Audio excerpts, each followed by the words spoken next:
Hi everyone! Welcome and thank you so much for checking out my channel today.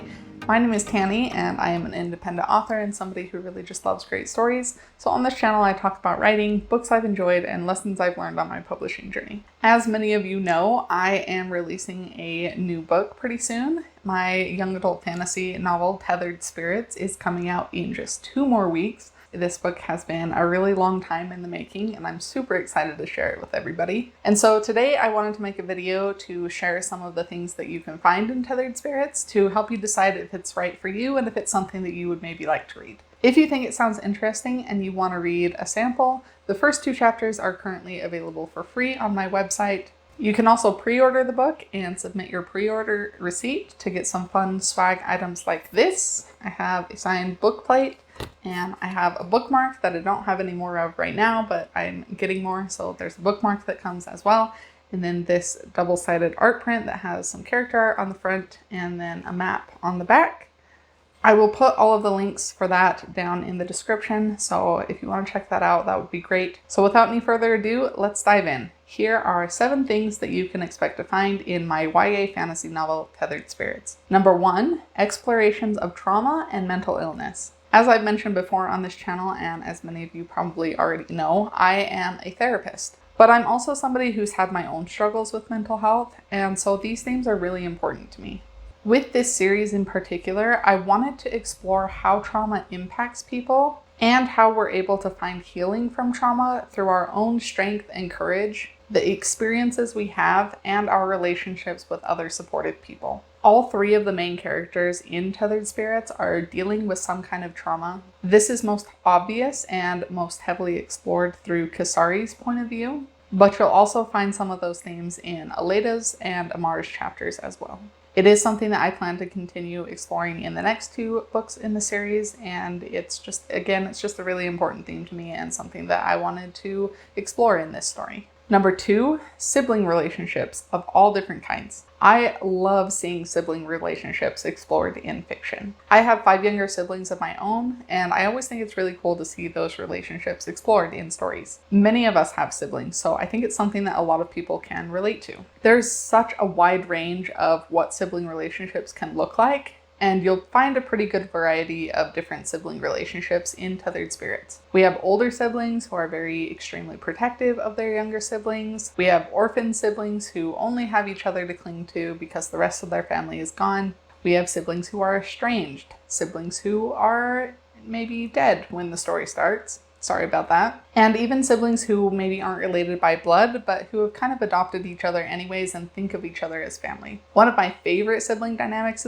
in the story is something I lifted directly from my own life and my own experiences. There is a character named Saya. She's just a secondary character in the story. And she is the oldest child in her family, and she has 7 younger brothers. She's the only girl, they all have the same biological parents, and when the other characters go and meet her family, the conversation unfolds in a way that is very similar to things that I experienced as the oldest child in a family of 6 kids, where I was the oldest and the only girl. These are all your brothers? You're really the only girl? And you all have the same parents? It was always kind of amusing to me how just abnormal people found that and strange and like surprising. We were always kind of a novelty. It's not a huge part of the story and it doesn't have a major impact on the plot, but it is kind of an important part of why Saya is the way that she is, and it was just fun to put that little piece of myself in there.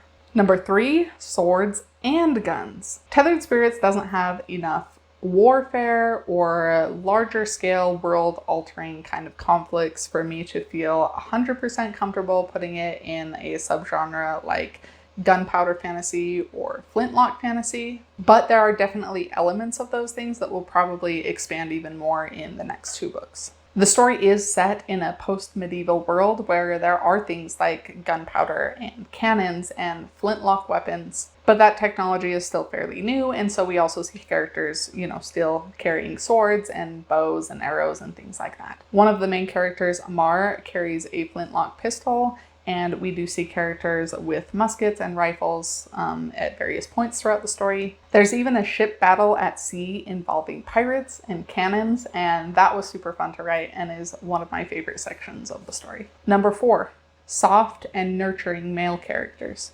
Amar, who is the main male character of the story, doesn't necessarily fit this description, but a lot of the other male characters in the book definitely do. We've all seen plenty of male characters in fiction who are the strong and silent, kind of emotionally stunted types. They don't talk about their feelings, and really the only emotion that they really ever show is anger. As a society, I think that we definitely still have an issue where men are very much conditioned not to show emotions. And so, although I think that there's still definitely a place for those kinds of male characters in stories, I also just wanted to show a different side of masculinity, one that doesn't shy away from showing emotions, and where male characters can open up and be vulnerable and show their feelings, and even really go out of their way to empathize with other people around them. I think this is especially clear with Mitul and Lucien, who are two other secondary characters in the story, but who are both very important. Mitul is a musician. He's in his 40s and he has a little more life experience than the other characters and is very comfortable with himself, very in tune with his own emotions and with the emotions of everybody else around him. He's a very soft and sensitive character, and he's very open to talking about emotions and, helping others with difficult things that they might be struggling with around him. He's just a very emotionally stable and mentally healthy person all around. And so he provides a lot of just groundedness to the story, I think. Lucien, on the other hand, is a spirit, and he is bound to Kisari, who is one of the other major characters in the story. And he does often act as a sort of comic relief kind of character, but I tried to balance that out with more gentle and more sensitive moments for him as well. He does have a certain level of maturity and insight. He's very protective of Kisari, he's very attuned to her emotions, and is very aware of when she's struggling and knows exactly how to help her with that. He's maybe not quite as sensitive as Mitul, but he is, again, very emotionally stable and healthy. And so because of that, he's able to support Kisari with a lot of her personal challenges. I really enjoyed writing those kinds of dynamics for those male characters. I feel like it's not something that we necessarily see as often, and so it was fun to write, and I think it's an important representation. Number 5, there is also an ancient haunted city. I don't want to say too much about this one because of spoilers, but at one point in the story, the characters go and visit some ancient ruins that are haunted and spooky, and they discover all kinds of interesting things there. It's very atmospheric. There's a lot going on in terms of plot development and character development there.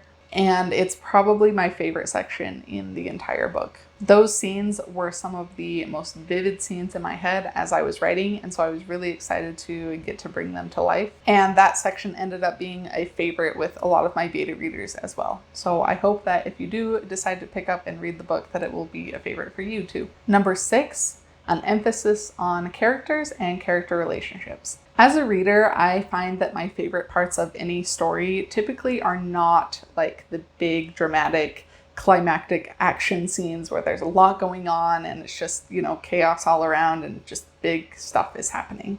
Don't get me wrong, I love those scenes as well, but they really only mean something to me when I've grown to care about the characters and their personal struggles. And for me, that often happens in those smaller, quieter scenes where characters are reflecting on their struggles or taking time to connect with each other and build relationships. Some stories do that really well and do put more of an emphasis on those quieter interactions between characters.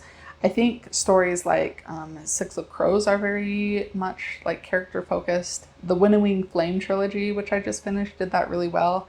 The Last of Us video games also, I think, do a really good job of showing those, those quieter moments between characters that are really the most impactful. And those are some of my favorite stories. And I think a lot of the reason why they're my favorite is because of those smaller character moments. Tethered Spirits definitely has its share of big, exciting moments. But as I was writing, I also wanted to make sure that I was slowing down sometimes and allowing readers to sit with characters and really get to know them so that when those big moments happen, they mean something and they're significant. And honestly, this means the book probably won't be for everyone. A lot of readers are more plot driven and want action from start to finish, and they maybe don't care so much about those, those quieter interactions between characters, and that's fine. You have every right to read whatever works best for you, and that's going to look different for every person. But if you're like me and you really enjoy those smaller character moments and those quiet interactions that speak volumes, then I think Tethered Spirits is something that you're really going to enjoy. Lastly, the book ends with a surprising but climactic finish to set up the rest of the series. Again, this is something that I don't want to go into too much because of spoilers, but the ending of this book is something that I'm extremely proud of. It's probably my favorite ending out of anything else I've ever written, honestly. And the reactions that I've gotten from beta readers and ARC readers, in many cases, it's been like exactly what I hoped it would be. So that makes me really happy. The last quarter of the book really picks up speed and goes through some twists and turns, leading to a conclusion that I think really sets readers up to, eagerly anticipate the sequel. And that's exactly what you want from an ending, in the first book of a series, I think. So I hope that if you decide to read it, you will really enjoy that ending as well. So that's it. Those are 7 things that you can expect to find in Tethered Spirits. Again, I'm just so excited to share this book with everybody. It already has some really great early reviews on Goodreads from some of the ARC copies that I sent out, and I'm just really happy with the way that it's been resonating with people so far. As an author, that's something that you always hope will happen, but we all have our self-doubts and things like that. So anyways, I am really excited about it. I'm really proud of this book, and I hope that everybody who reads it will enjoy it. Again, if you are interested in reading sample chapters, or if you want to pre-order and snag some of those pre-order goodies, I will leave those links down in the description below so you can check that out. I know many of you who watch my videos regularly have already bought the book, or maybe you beta read it, or got a advanced review copy, and so thank you so much for doing that. It really means the world to me. Just all of the support that I've gotten from everybody with this book has been amazing, and I'm really excited about that and happy about that, so thank you. Please hit the thumbs up button if you enjoyed this video, and be sure to subscribe and ring the bell if you want to see more of my videos in the future. Thank you guys so much for watching. I hope you have a fantastic week, and I will see you next time. Bye.